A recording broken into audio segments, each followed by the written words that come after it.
Hello beautiful people, welcome to my channel. Nandito sa Maxi, yung pinakamalaking grocery dito sa lugar namin.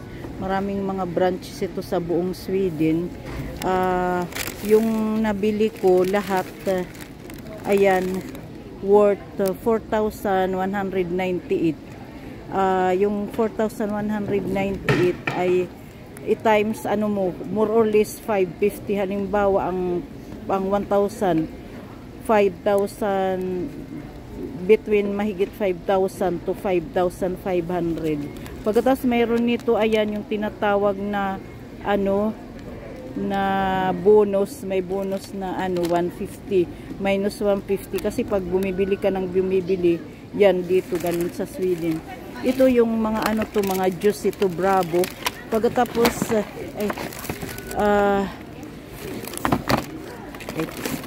ito naman yung tomato juice. Tomato juice ito. Ako ang umiinom ng tomato juice na yan. Pati ito yung tropical juice na Bravo.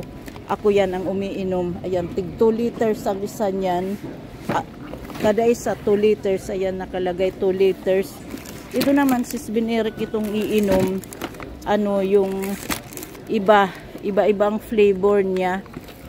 Ayan, yung mayroong apple, mayroong mango, mayroong passion, mayroong kalamansi, and yung ananas pinya yan. Yung isa naman, ito, mayroong apple, mayroong guava, mayroong drac fruit, and yung ano yata yan eh, yung drac fruit, yung ano yun, yung, ay nakakalimutan ko, mayroong kayo niyan, yung sa Pilipinas. Ayan yan, ayan.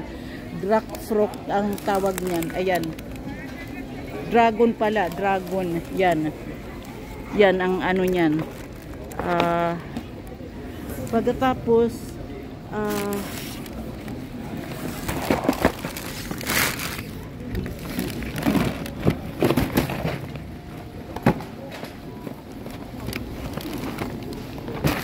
yung ano na to, ito yung nasa lata na yan, na ang dami-dami. Ano yan? Gulas yan. Yan ang national dish ng Hungary. Kami ni Bineric ang kumakain yan. Ayan, gulas soup. Sa Hungary yan, yung national ano nila dish. Kung sa atin, sa ano, parang adobo, di ba yung national ano natin doon. Pagkatapos ito, yung iba-iba itong ano pie.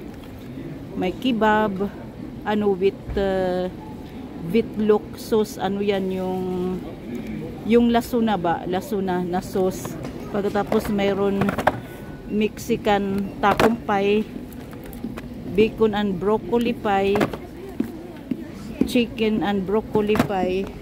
Pagkatapos itong riksada, rika or ricor, ang ibig sabihin yan ay yung ano, shrimp. Siya ang kumakain yan, yung shrimp. Na ano, yan. Pagkatapos ito, kay yan din ito. Siya ang kumakain yan. Yan ang mga gusto niya. Ito. Pagkatapos ito, kay Bineric. Ako lang bili-bili ng parang sa bata. Pagkatapos ito, yung kamatis. Yung kamatis, alam niyo kung magkano kilo niyan. Mahigit 40 dito sa kanila. Mahigit 200 ang per kilo. Galing yata to ng Spain, yung ano, yung kamatis nila. Ayan. Kasi pag may kamatis dito sa Sweden, pag ano lang, pag summertime. Pagkatapos itong laks, ang ibig sabihin yung salmon. Ako rin, yan lang din ang kinakain ko na isda. Yan. Huminto muna ako sa ano, yung sa tamban, kasi para akong naga-allergy. Kaya ano na naman, salmon. Ayan.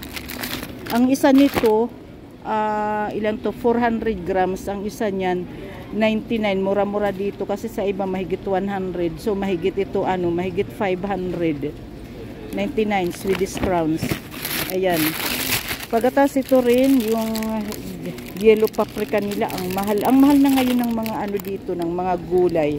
Ayan, ang mahal din. Kalimutan ko kung magkakano ang ano, ang kilo. Itong ano naman, itong pinya na to, ang isa nito 25.95. Ang tin nito bali more or less 55. Kahit 25.95. Ewan ko kung magkano, hindi ako magaling sa math. Yun. Pagkatapos itong mga pizza salami kay Bineric yan. Ayan, yung prosciutto, Italian pizza. Patas ito yung Hawaii. Pagkatapos itong ang mahal na rin ng nila dito, yung grapes nila. Medyo kulang-kulang ito 50. Kasi kung minsan umaabot ng mahigit 70 ang per kilo. Pagkatapos ito yung yung shrimp cheese. Ost ang ibig sabihin ay cheese. Ito pa yung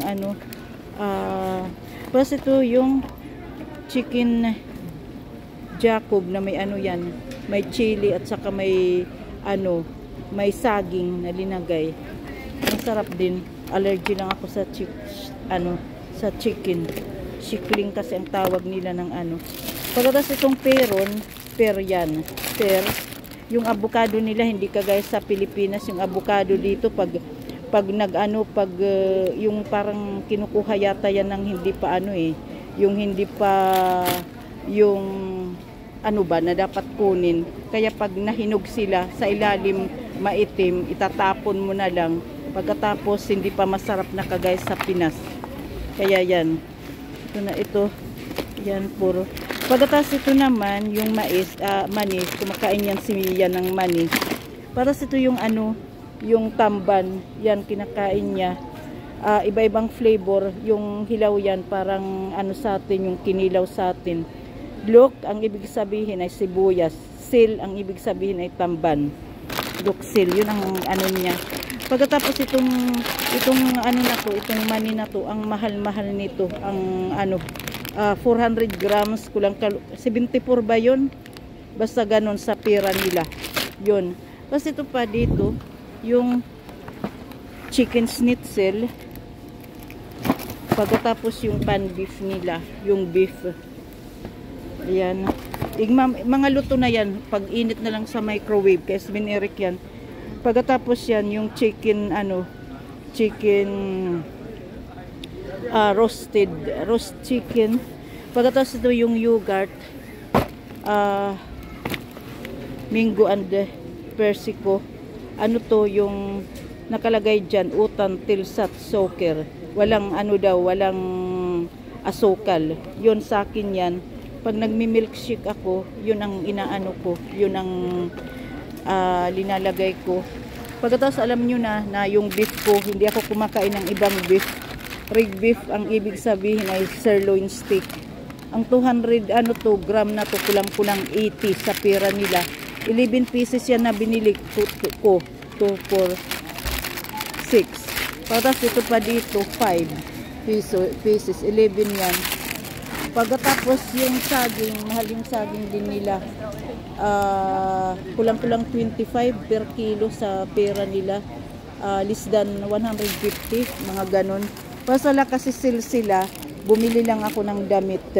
Kasi sinisil nila yung yung pagkatapos na ng Pasko. Kaya yun lang. Wala lang, alam nyo naman ako, walang ginawa, bumili-bili ng ng damit. Ayan, size is ako. Ako ngayon di ba? Na lang ako mahigit 60 between is at saka im yung size ko sa damit. Kaya yun. Yung style niya. Ayan. Ayan ang style ng damit na yun. Ayan. Wala lang, yung simple lang. Simple lang. May mga binili din ako sa internet ngayong araw na to. Kaya to yung ko. O sige guys, thank you for watching. Bye bye.